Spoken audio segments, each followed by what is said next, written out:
So hi class, good afternoon. So today we will be starting our Python lecture, continuing with the OS module, right? So today's lecture will be very simple, but in the end we will start with regular expression. Very important topic, and I hope very few of you might have heard about or have an idea about regular expression, right?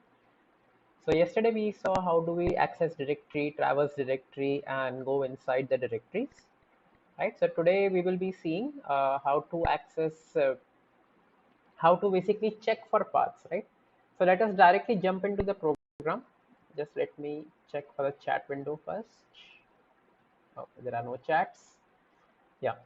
So first, of course, we import the OS library, and then we are just printing os.path.dirname. This is just a simple printf, right? And what happens is, like, for example, this is a path here, d songs English on my way.mp3. Let me just check whether this path exists or no. Okay, it says does not exist. Let me just create the path. Although for this command, the creation of path is not mandatory. D songs, let me write English, and just let me create a blank file.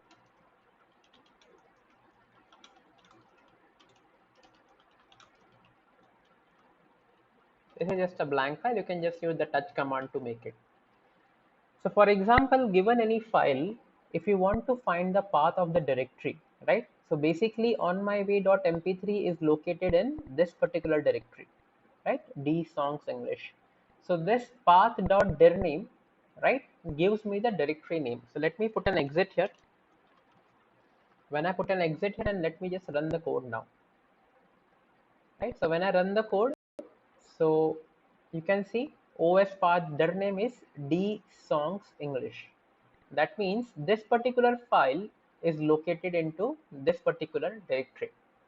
So many times this basically comes into usage, right? So for example, if you're asking the user, to enter, let's say, a file which is known as, let's say, coins.txt, and you are asking the user to please enter the coins.txt file into the input directory, right? So you can just check that path whether coins.txt is present in the input directory, right? So given that path and this path, you can actually verify, right? So this is just for path checking, and then we just need to check whether the file exists or does not exist, right? So for that we have os.path exist. You can see from the command name itself, it is very clear that this will show you whether the path is existing or not existing, right? So now what happens here is, like, okay, let me just put an exit. Okay, I have put here. So D songs English on my way.mp3. So you can see D songs English on my way.mp3. There is a file which exists, right? So let us just check the output for it. So see, one of the output is true and the other output is false. So what happens here? Because this file is existing on that path, right? Because this file is existing on this path, right? I am giving it as true. I mean, the output basically is as true. That means this particular path exists on the system, right? Now, if you see the next output is false, the path is D songs English fake.py, right? So can you see any fake.py here? No, you don't see it, right? Hence, the output basically came as false. Now, let me create a fake.py. Right, the moment I have created fake.py, which you can see here, this is a created file. Now both the outputs will be true, right? You can see both the outputs are true. So this is how the path exist actually work. Again, this is useful, for example, if you're asking a user to paste a file, right? Now for example, there are conversion softwares to convert doc to PDF, to convert PDF to Excel, and all those things. So what they basically do is, like, they first check whether the file exists or does not exist. If it does not exist, then it throws a error. Fine. So I mean, very simple concept, but it's very useful, right? Now you need to check whether sometimes a given path is whether a file or a folder, right? Now you may ask, so this is very simple, right? Because you can just check for an extension and then say whether it's a file or a folder.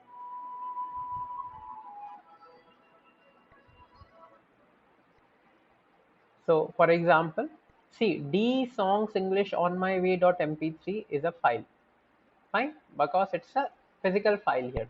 But basically if you see, English is a folder. Fine. So we will actually be searching D songs English, which is a folder here. Right. So let me just run the code again. So now you can see is file, the first is true, the next is false. Why? Because see, on my way.mp3 is a file, it's not a folder. So this function basically checks whether it's a file, right? So if let me just minimize this. When I hover here, you can see in the help file test whether a path is a regular file, right? Now, because technically I can make a folder with an extension, right? That does not make any sense, although see, I can make a folder like this. You can see on my way.mp3, right? So now if you see, if I keep this here, even though on a normal user you will feel that okay, this is a particular file path, right? Nobody will keep a folder name like this. Now let us run the code, right? But the compiler or the interpreter correctly says that it's a folder, not a file, right? So many a times we need to determine whether a particular file or a particular path is a file or a folder. So for those particular objectives, we use this S file, we use the exist, or we get the directory name, right? Now similarly, when you check for a file, you can also check whether it's a folder or not, right? Very simply implied is there and is there, right? So whether this path is a directory path or a file path, right? So in this case, since this is a file, this will pop me false. This is actually a directory, so this will pop me true, right? So let me run the code.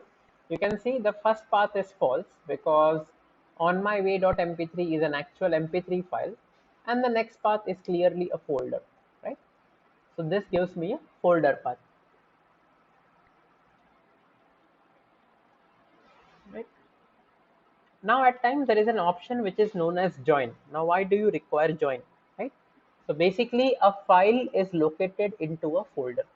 Fine, everybody knows this. A file is located into a folder. So now you can just see what I'm doing here. I'm using a join function. Join function is nothing but a concatenation function, right? It just uses concatenation. So os.part.join. So basically what I'm joining here is D songs English and on my way.mp3. So basically it is nothing but a concatenation string, right? So let me just run the code. So now you will see this os.path join. The output is D songs English on my way.mp3.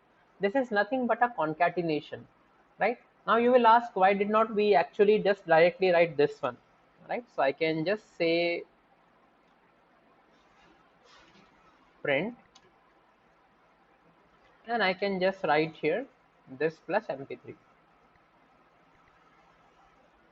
right? So there are two things which you need to keep in mind here.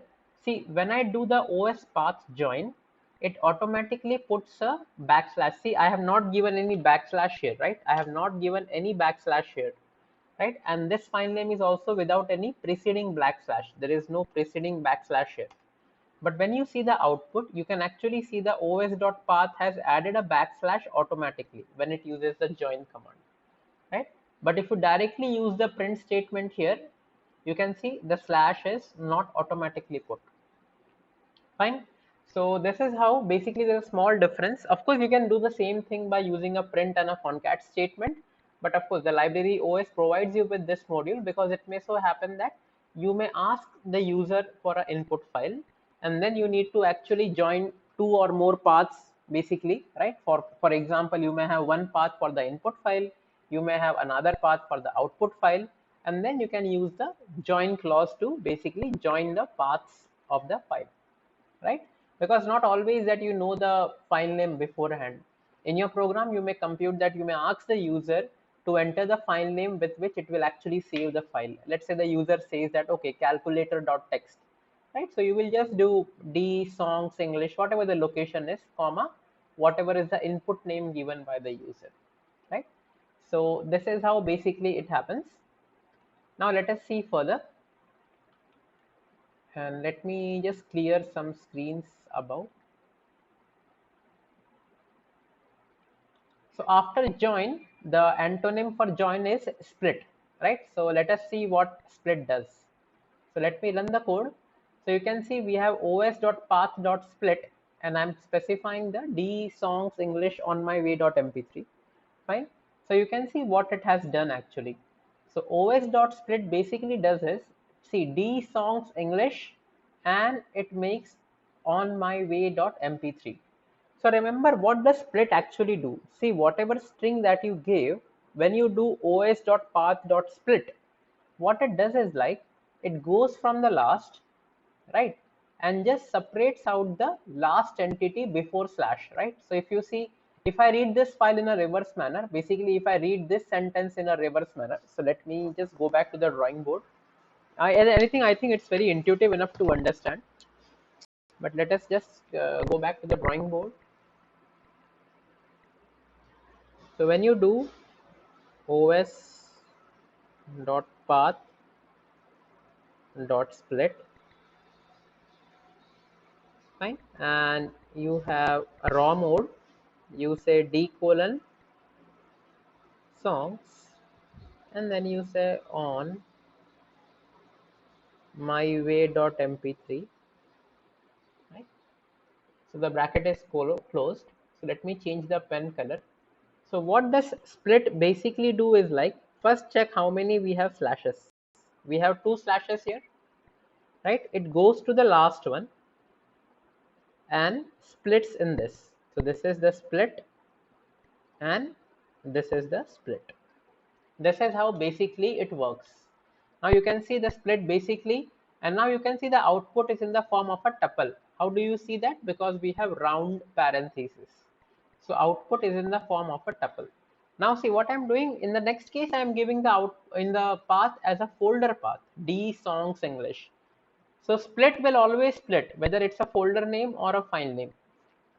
And how does it split? Go to the last backslash and then keep the left part on one tuple and the right part on the other tuple. So you can see D songs and English here. One thing to note here is that Python automatically knows that this is a folder path, so automatically makes this single slash as a double slash, right? So that if we want to process, we can come to know that, let's say, because if the folder name was, let's say, the folder name was nut, N-U-T, right? Had not been for double slash, that slash nut would have been a new line, right? So Python intelligently gives a double slash here, right? If you want to see a further example, let us remove even English and let us see what it does, right? Let us run the code. So you can see D colon and songs. Okay, let us try one more experiment. We will just make this D colon, that is the base try. I think it should be D colon and a blank, right? Because there is no other things to do.